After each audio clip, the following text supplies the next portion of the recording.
Just in time for the holidays, I have a special one for you. This is my classic rum cake. If you're looking for a new dessert this holiday, definitely check it out. You will not be disappointed. Very easy to make. I will leave the instructions in the description box. But as you can see, we're going to start off with some flour. I use 2 cups of flour. And then also we're going to add a cup and a half of sugar to it. And then you'll also need, of course, your baking powder, salt as well. And then we're going to use a stick of butter. I let the butter and the eggs sit out so it gets to room temperature. Usually I'll leave it out the night before. So by in the morning it's ready to go and soften. And then you want to add a half a cup of oil. I didn't have any vegetable oil, but I also instead I use avocado oil. Works the same. Your cake will still come out moist as well. And then you want to mix it up so it gets to a sandy consistency. And then I'm gonna go ahead and add in my eggs. I do my eggs one at a time instead of adding them all at one time.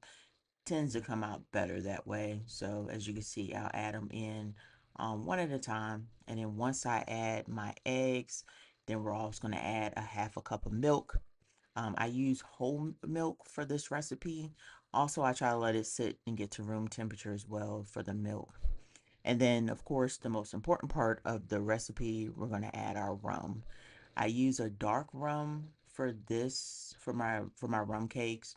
Usually I'll use the Bacardi dark rum, but if you have a different rum that you want to use, just make sure it's a darker rum. It tends to come out better that way. So we're going to go ahead and mix it together. I give it one last mix once I take it from the mixer. And then I have my bundt pan. Make sure you spray the pan so it doesn't stick. Spread it throughout the pan so it has an even consistency. And then as you can see, I'm spreading it through. I like to drop it on the counter 1 or 2 times just to make sure it's all even. And you're going to place that in the oven for about an hour on 325 as well. While the cake is cooking, I'm going to go ahead and work on my sauce. For my sauce, I use a stick of butter. And then also we have 1 cup of sugar. And then also we'll add some water and most important, the rum again. For this, I use a half a cup of rum.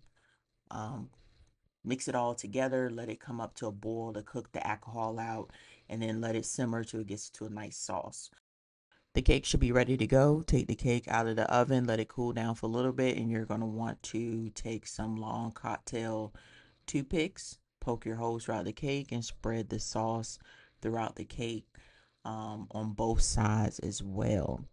Make sure you enjoy it with a hot cup of coffee. Coffee is not your thing, just have it after your holiday meal. You will not be disappointed with this one. So strive for more recipes to come. And yeah, I'm gonna enjoy this cake. So if they ask where you been, Where you been? you've been with Southern Charms, serving Southern hospitality, one sizzling recipe at a time. I will see you next time.